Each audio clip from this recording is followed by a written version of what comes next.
Tweet, tweet. My name is Dirty Birdy, and you're watching Let's Talk About It with Raheem Mitchell. Let's talk about it.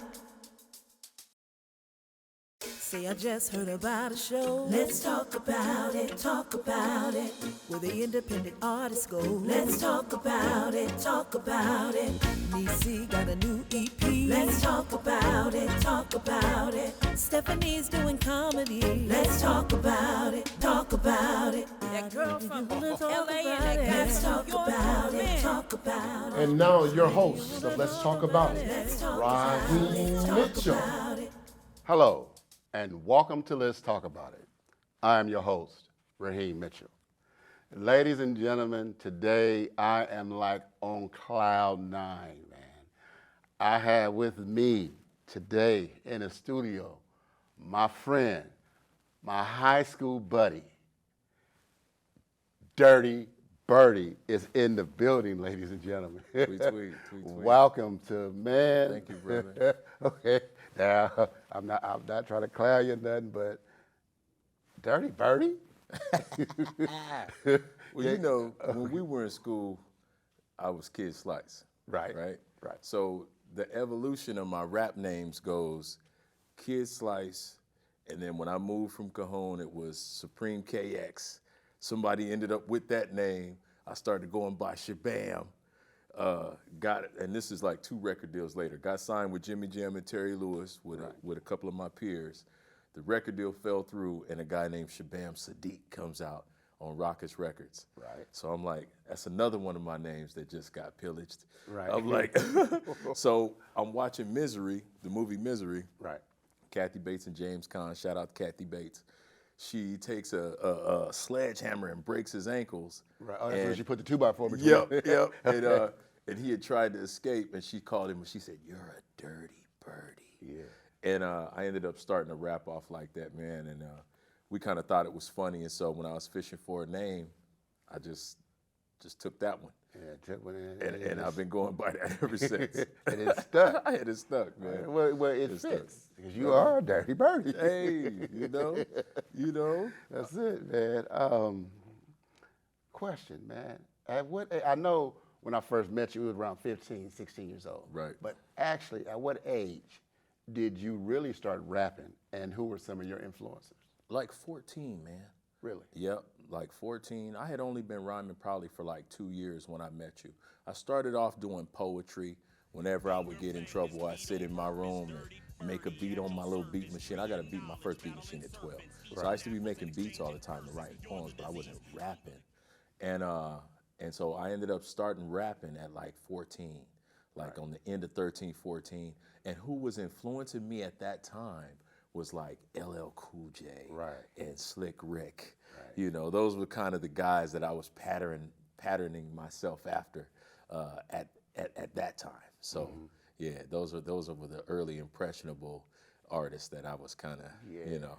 LL Cool J, Rock the Bell. Yeah, Rock the Bell. And, you know, I've always been an English, major, if you will. Right. And so he used to always use them big words, you know, all these crazy, ridiculously big words to describe, you know, what he was or what he was going to do. And so that spoke to me and resonated with me. Right. You know. Because I remember, I don't know, my memory's it's good. It is very good. I remember one time you were rapping with you was battling this dude. And you said a word, and then he looked, and then you said, I know you don't know what that means. Let me explain it to you. And then you explained it to him in the rap. And I'm like, this dude, that's freaking off the chain. And man, funny. I was like, this guy right here. That's funny. Yeah, man. Okay, now, so when it comes to writing, okay, so you're writing your lyrics. Now, do you write your lyrics by yourself, or do you use somebody to bounce off of, and if so, who? No. As Dirty Birdy, yes. I absolutely write my own raps. Nobody can write rhymes for Dirty Birdy. I don't have no team. I don't have nobody I bounce anything off of. That's all strictly me. As Dirty Hathaway, which is my alter ego, and I'm doing some R&B kind of stuff, me and my partner Fingers, we kind of bounce off each other when it comes to some of the songs and stuff like that in that instance. But just far as MCing goes, as Dirty Birdy, no team. Because can't nobody All put me. it like Dirty Birdy. If you say so. You know what I'm saying? I'm like, he was like, but don't this sound good? Because that's how you used to do me in high school. When I'm like, yo, Slice, check this out. You used to go, okay, now Raheem, you steady repeating yourself, man. Get to the point. What are you trying to say? Raheem, you were very fun in school, brother. You know. Oh, my God. You were a fun guy, man. We had some good times. Yeah. I'm going to hit you with something. Okay. Yeah, I want to see if you can follow it. Okay. So my name is MC Mitch, and I was born to serve. MC dominate, I leave a sucker on the curb like a timeless clock. I will always be ticking when I bust my vicious rhymes. Your head will be spinning. Busting before suckers, complete with the box. I'm an MC rhyme creator. My rhymes don't stop. I'm an MC controller, serving them nice. Busting death rhymes with my homeboy Slice. How do you remember that?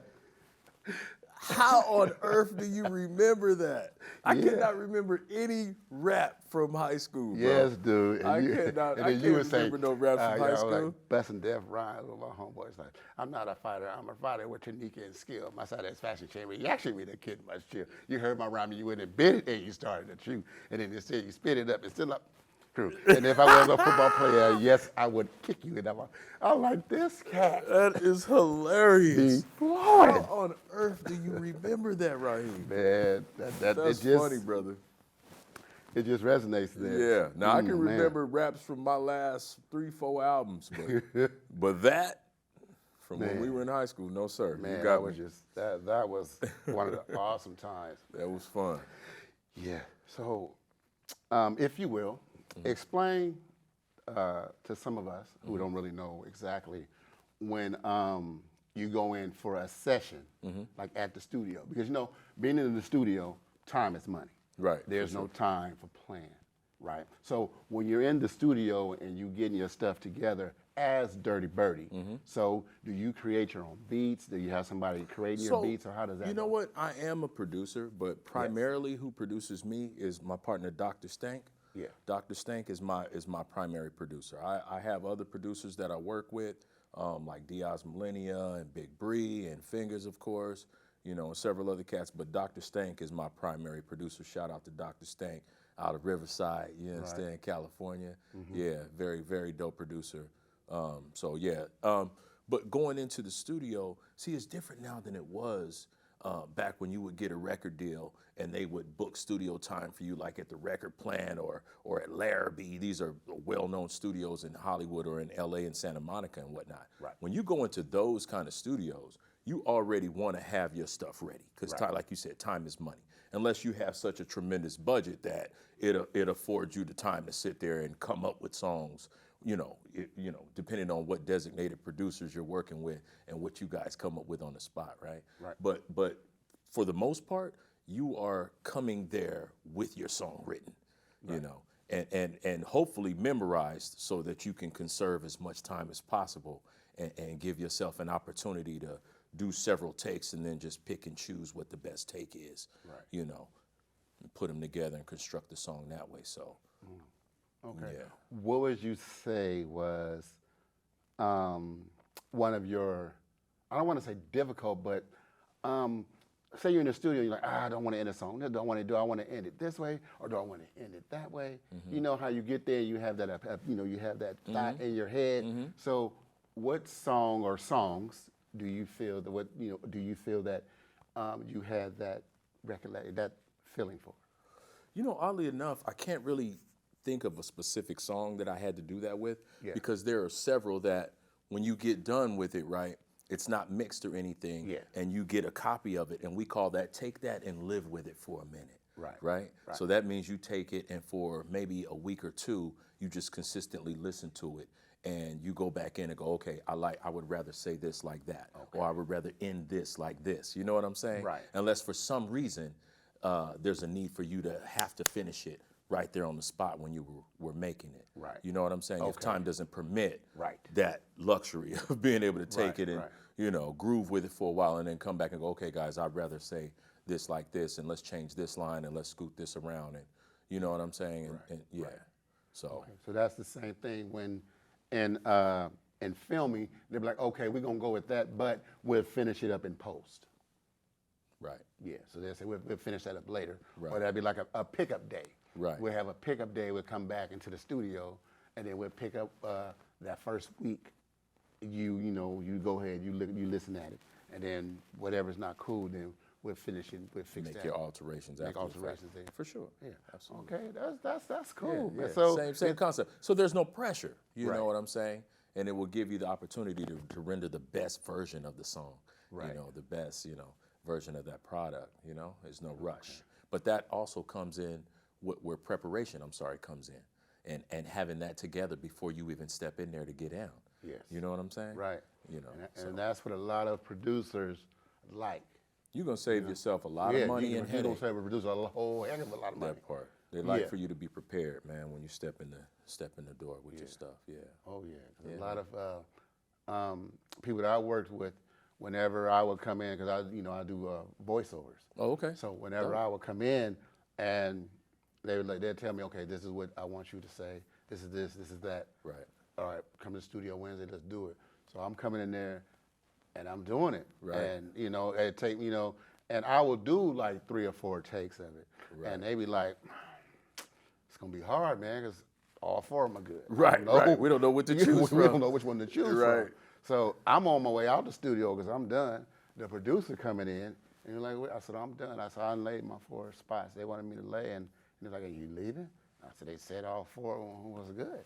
Yeah. And he was like, okay, well, come back in the studio. Let me hear. Yeah, yeah. So Right. that's pretty much. So what's next for you, my brother? What's going on with you? For me right now, okay, so let me just let me backtrack a little bit. All right. So, like I started to say earlier, I've had several record deals, if you will. Yes. From the big, like I said, I was signed to Jimmy Jam and Terry Lewis on Perspective Records with Mint Condition at one point. I was signed to Mob Style Records. I had my own label with some friends called Skyline Records. Right. We put out my Tweet Tweet album and had worldwide distribution through Ryko. And then after that, I started just releasing mixtapes and stuff like that. And I lost my father, man, and it put me down. Right. It put me down for a cool little minute, man. Right. I put out Grape Soda, an album called Grape Soda. Go stream that. And, and so it's been kind of a minute, man, since I actually released a new Dirty Birdy album. Right. Presently, I'm working on one called The Digital Cardiac, and I'm probably about 20 songs into it. Wow. Because collectively, accumulatively over the last, I'd say probably, 2 years, I've just been kind of recording songs off and on and scrapping them and, you know what I mean, and recording new ones. And so I have a recent new batch, if you will, of those that I've just recently done. One of which is a song called the SB Slide, San Bernardino Slide. So I'm about to shoot a video with for that one with my brother Chad from Eccentric TV. Shout out to Chad. Shout out to DJ Mystery for playing it. And, so that's one of the joints that I'm working on. And then I've got a project with a multi-platinum producer, Fingers. And this is under my alias, Dirty Hathaway. And so it's like a fusion of funk and rap and rock and disco and, it's crazy. Right. But it's just like basically a collective of records that sound reminiscent of the stuff that we grew up popping to and skating to and dancing to. Yeah. It's just a real grown folky vibe, and I get to really be Curry, if you will, as opposed to just a Dirty Birdy. So yeah, so that's what I'm working on right now, man. Oh, I'm really excited about both of those projects, man. So wish me the best on that. Man, let me tell you, so I can get these visuals out, dude, man. I'm gonna tell you right now, dog. You already have the #1 man upstairs on your side. There you go. Dog. So you ain't got nothing else to worry That's about. part. My brother. Right there. But what I tell you, once you get all your stuff together, and you want somewhere to debut it. Yeah. Say, come on and bring it to Let's Talk About It. Bring it to Let's Talk About It, man. You are more than welcome to come here. I appreciate that. The door, the door is wide open for you. That's all the people I interview and people that's doing some things. And I wanted to tell you too, and I want to tell you on camera, I'm very, very proud of you, brother. It's funny because, you know, with Facebook now, you get to you don't have to wonder anymore how old peers and old friends are doing. You can just kind of look them up if you can and see what's going on in their lives. And I didn't realize you were doing comedy, brother, and that, you know, you had a TV show now, and, you know, all this stuff. And I'm very proud of that. So I'm very proud of you, brother. And I just wanted to tell you, congratulations, man, on following your dreams. You know what I'm saying, and pursuing your dreams, man. brother. We didn't look at that. We both doing success. It. That part. And look, we both here together, man. That's it. Doing our thing. That's it. And gonna continue to. And always, man.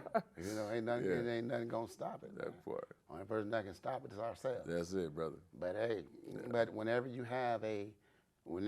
God presents you with something, you know, He presents you with a certain talent. He presents me with a certain talent. That part, yeah. And you have to use that. Right. That's your gift. Right. Absolutely. And you have to use your gift, man.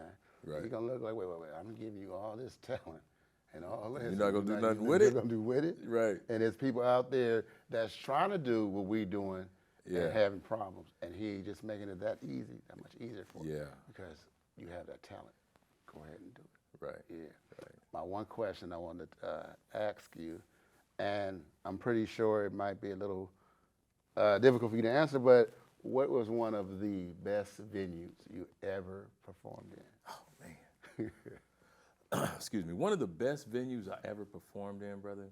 I performed at a venue at a spot called Ruby Sky in San Francisco, man. Mm-hmm. And I opened up for a Tribe Called Quest and De La Soul. Right. You know what I'm saying? Camp Lo. Shout out to Saphir. My brother Chino XL was with me. We were on the Wake Up Show tour. And man, that was one of the best shows, because rest in peace, Fife, you know what I'm saying? Right. It was, man, if you know real hip hop, and I've got several, I've been performing for years, forever. I've been everywhere. This was one of the best shows. Right. You know, just to be on the bill with some of the people that, you know, when I was getting my start and when I was trying to get out and when I was maneuvering through it as a father of many children, you know what I'm saying, and living life and working off and on. These were the records that I was collecting and listening to and that were inspiring me to keep going, you know what I mean? And to keep on rendering my version of my interpretation of hip hop and to share a stage with gentlemen that, you know, that I held in that regard, man, was very, very special. So rest in peace to Fife, you know what I'm saying? And shout out to Q-Tip and Ali Shaheed. Yeah, man. Yeah, shout out to Chino XL. Yeah, I remember. I remember you we were at Cajon High School, and that's when you was working at Alvin's record shop. Working at the record shop, yeah. And you was like, Raheem, this joint is gonna drop, man, and I'm gonna get that LP today when I get to work. And you know we gotta let other people buy it first, but I put the You must have been talking about the Beastie Boys' License to Ill or something. Which one it was. But she was like, they only gonna give us a certain few, so I'm gonna slide me one in the oldie section because I know they gonna be gone. And then after work, when I get off work, I'm gonna go grab it and I'm gonna have it. Watch, Raheem, I'm gonna have it. Watch, I'm gonna show you. When you come over, I'm gonna have it. That's when you was living on Tijuana Street. Yes, sir. You know I was living on Tijuana. Oh, yeah. And you was on Duffy? Yes, sir. Yeah, you know I know. Yeah, man. Yeah, shout out. Did we used to huff and walk everywhere or what, dog? Man, everywhere. Thing, to the crest. Oh. To the crest, going to the Central City Mall to battle. Yeah. You know what I'm saying? And then walking down to the crest with the sticky floors to watch whatever rerun movie they was gonna play. Yep. 2 of them for the price of 1. Yeah, it was what was that? It was Purple Rain. Purple Rain. You better know it. That's right. Purple Rain and B Street or something. That's it, man. It's just nice to finally meet and hook up with somebody from high school, man. Yeah, man. Because you know a lot of people in high school is not around with us now. That's true, brother. That's true. It's just kind of, kind of sad, but it's, choices people make. Well, the reality of it is, man, is we all have an expiration date. You know what I'm saying? We all have our time. You understand? And the objective should be to try and maximize whatever time you have, because you don't know how long you got. You know. And at the end of the day, hey, man, it's about love, and you can't take nothing with you. So, placing your value in monetary stuff, and you know what I'm saying, and in things that depreciate or appreciate, is for me can't be compared to, investing in love and people. You know what I'm saying? Loving everybody. Because we all gonna get up out of here sooner than not. And especially at this point in life, we got more years behind us than we do in front of us. So the objective should be to maximize whatever time we have, given the fact that we are on borrowed time. You dig? Yeah. So that's how I feel about that, brother. True. Yeah. And I wanted to say one thing too, man, before we get up out of here. I want to encourage anybody watching this, any man, especially, young black men, when you feel in a certain type of way, you know what I'm saying, about yourself, and it doesn't happen to be necessarily positive, get you some help, man, It don't hurt, talk to somebody that don't know you and ain't gonna place no judgment or be quick to, jump to a judgmental, disposition or statement or something, man. Get you some help, man. Because that's where the whole, it was, James Caan and Kathy Bates, with the movie and the misery and the Dirty Birdy and stuff. But a lot of the stuff I'm rapping about is stuff that I never went and talked to nobody about, coming up. You know what I'm saying? And that was my therapy.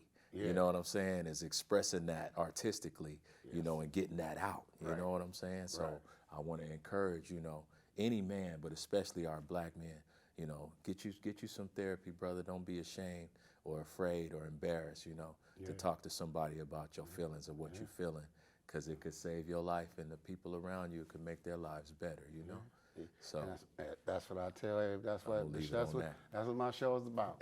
Come on and let's talk about it. Let's talk about it. No matter what it is, man, as long as it's not hate. Right. Come on, let's talk about it. Real talk, let's, man. Let's talk about it. Talk about it, right? And I mean, I'm not discouraging, expressing yourself artistically if that helps you, because that's what I did, man. That's it. For years. Yes, you did. You sure did, man. That's how that's how I dealt with a lot of things. So yeah, man. Yeah. Well, you've kind of answered the next question. Oh wow. That I was going to sorry, ask you, man. but it's okay. You don't know.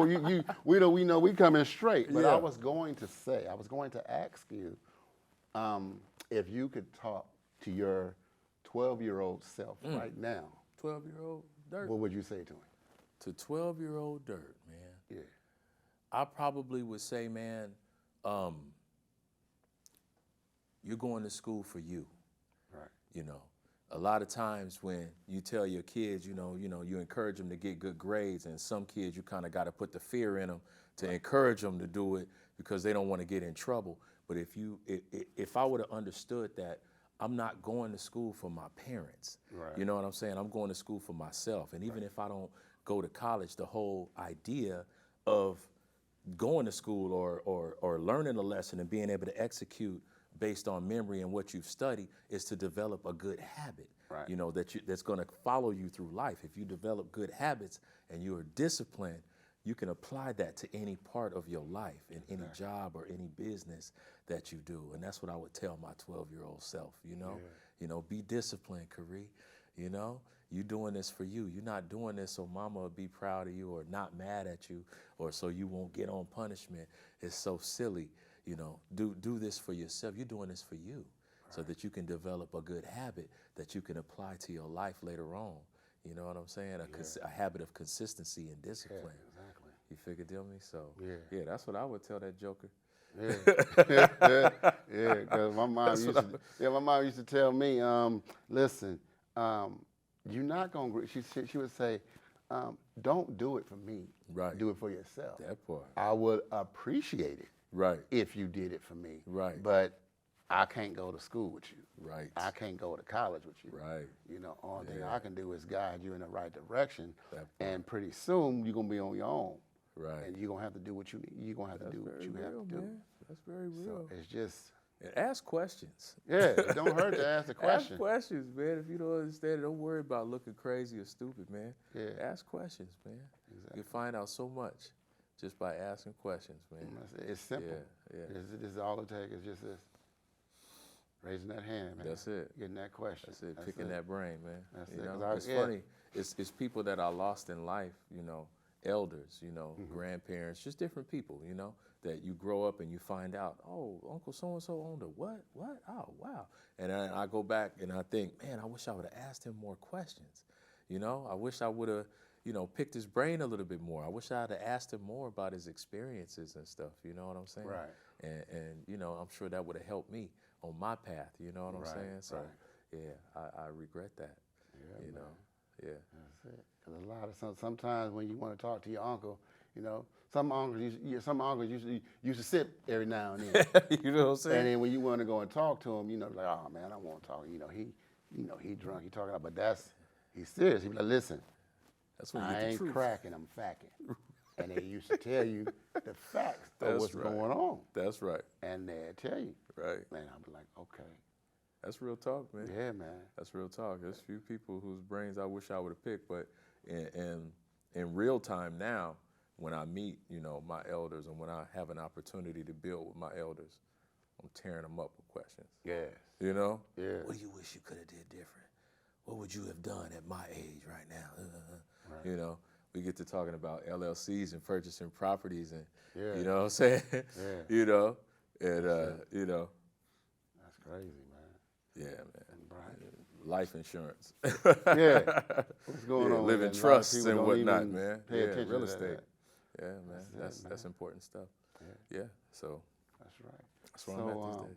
Right now, if you would, man, I want you to go ahead and give out all your platforms. Let everybody know how they can get in touch with you if they want you to come out and do a party, if they want you to come do a gig or Absolutely. whatever. So just give your platforms and how they can get your music and stuff like that. But we'll talk about giving me some of your music so I can play it while I'm doing an interview or as we're closing. Absolutely. So I have to we're give you talking- some radio edited. Yeah, you got to give me some of that edited, clean I give you stuff. some of the clean stuff. Yeah. Yes. All right. Yeah. So if you want to go ahead and look at your camera here. Yeah.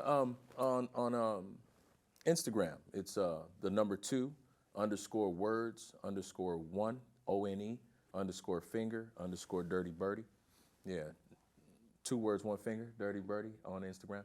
On Facebook, it's my actual name, which is Khari Jermaine, Khari, and then capital GERMAINE, Khari Jermaine. Come check me out on Facebook. You can go on dirtybirdy.bandcamp.com to purchase any one of my releases, from my Tweet album to my Grape Soda album, and all of my mixtapes, you know what I'm saying, are on there as well. So, and I can also be found on YouTube. Just type in Dirty Birdy, maybe rapper, and all of my videos and music will come up for you to stream and check me out. I'm on Spotify. I'm on everything. Yeah. So yeah. So ain't no excuse for nobody. Ain't no Ain't no excuse. Ain't no excuse. Ain't no Yeah, excuse. come check me out. Well, man, I want to tell you, it's been really nice reminiscing with you, man. Yes, sir. In high school and up into what you're doing now, Yeah. and it's been a blessing, man. And I'm like, cool. I was actually nervous to ask you to do my show. I'm like, I don't know if this do my, my show. And he was like, boy, yeah. Where are we going? What And we I doing? have to apologize to you, brother, too. The last time that I was supposed to come and do the show, I was out of town. And I had went out of town, and my mind was, because I work remotely. You know Right. what I'm saying? Obviously, I also work a job. I work remotely, and I can work from anywhere. Right. So I was out of town working, and I just woke up and I was like, I'm supposed to be back home right now. I was like, I'm supposed to be doing my brother's show today. And that's when I hit you like, bro, I'm Yeah. sorry. I'm out of town. I apologize. I'm like, 'Cause yeah, go. and I had put it in my calendar too. And so, again, when I woke up, I'm like, and then I looked at my phone and I'm like, let's talk about it. Raheem. I was like, oh, my brother Hemo. Yeah. I'm like, let me hit him Yeah. and let him know, man. I felt terrible, but was I'm good. glad we here today building brothers. So That's why I try to book the studio twice a month. that's right. And I give people 2 dates. Pick what right. time you want. I don't pressure them. Like, hey, either 2 dates. I shoot from 11 to 2. So It's whichever an time. opportunity, man. Yeah. It's a blessing, in my opinion, man. And I just really appreciate you wanting me to come on your platform and allowing me to talk about, what I've been doing and what I've got to offer and what I got going on. So, thank you, brother. Hey, I no really problem. appreciate it. No problem, man. Well, ladies and gentlemen, I told y'all I was going to get him here. Dirty Birdy Tweet, is tweet. in the building. I told you I was going to get him here, y'all. It took some time. It took some rescheduling and rescheduling. Yes. But I got him. That's right. And like I tell you, don't ever give up. Just keep going. And remember, don't ever share your 8x10 dream with somebody with a 5x7 mind. My name is Raheem Mitchell. I'll see you next week. God bless. Peace. Dirty Birdy, ladies and gentlemen. Sweet, sweet.